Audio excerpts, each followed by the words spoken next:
As promised, I'm gonna try being a critic again this week. Welcome to the second episode of My Problem With. But before we get into it, I have to issue a trigger warning. The comic I'm discussing today contains sexual assault. While I won't go into detail, I can see how that will be troubling to some of you. So if you have any problem with that, check back here next Tuesday. Let's get into it. If a piece of media features Batman, it'll sell like crazy, and if he's pitted against the Joker, even more so. So of course, when in '88, actual wizard Alan Moore and artist Brian Bolland wrote their graphic novel The Killing Joke, in which the two face each other over the course of a self-contained story, it became a bestseller. To get it out of the way, Alan Moore is a magnificent writer, and next to nobody will disagree with me about that. Brian Bolland is a great choice to collaborate with him on this. With his panels that mirror each other and the subtle world building with the design of the settings, he really makes the comic breathe. So don't get me wrong, it's not a bad comic, it's just very problematic, and considering who wrote it, it's just not up to snuff. Seriously, Moore wrote, amongst other things, Watchmen, V for Vendetta, The League of Extraordinary Gentlemen, and The Wonderful for the Man Who Has Everything. So it's very hard to think of The Killing Joke being on the same level as those. While the story is self-contained, and you can read it without having to read anything else, it's still part of a wider continuity. This makes discussing any comic set in the DC or Marvel universe a bit difficult. This week, I talk about my problem with the 48 pages of this one-shot comic. However, I want to make it perfectly understood that I think that people working on comics with the mindset that you can write whatever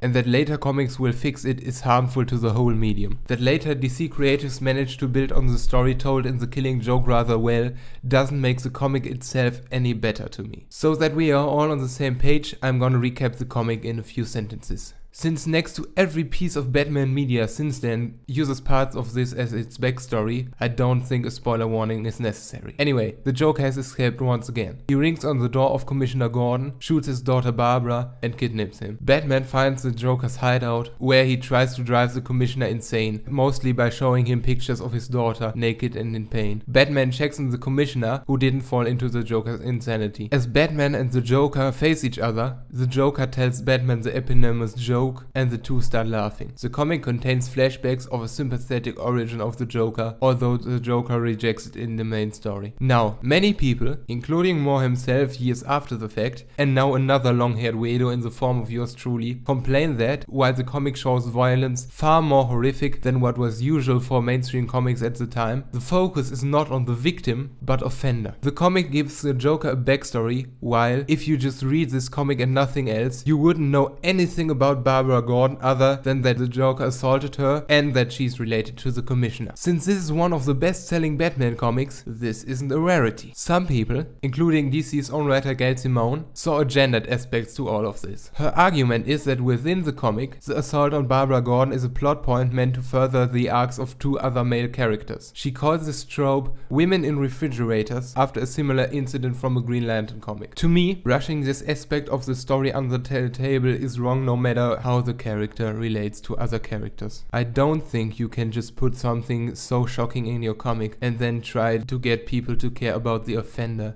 instead of the victim. When I first read the comic, what stuck with me the most is the scene where Barbara talks to Batman when waking him up in the hospital after the attack. That look she has in her eyes when she's thinking about the man who did this being on the loose again just devastated me. For me, this is one of the most shocking things I've seen in any piece of media. Over-the-top violence is just disgusting. This is truly shocking. So my problem really isn't what happens in the comic, but which characters are being focused on and which aren't. You can certainly take elements from this comic and tell a better story than this, and that includes the Joker assaulting Barbara Gordon. Many people just seem to think that people like me, who think that The Killing Joke is a bit problematic, just want to ban sexual assault and rape from comics as a whole. For me at least, that's not true. Another work of Alan Moore, V for Vendetta, a favorite of mine, opens with some policemen attempting to rape the protagonist, Evie Hammond. There's the difference though. She's a protagonist. They don't attempt to rape her and then she's off the page. Instead, we see her fighting the system that put such men in power. Unlike in the first episode, where I recommended this piece of media I found problematic, I'm not sure if I'm doing this time around. Works by Alan Moore in general, yes, but maybe not this one. Anyway, I hope you don't forget to do all the stuff YouTube as usual beg you to do, and I hope to see you next Tuesday, same bad time, same bad channel.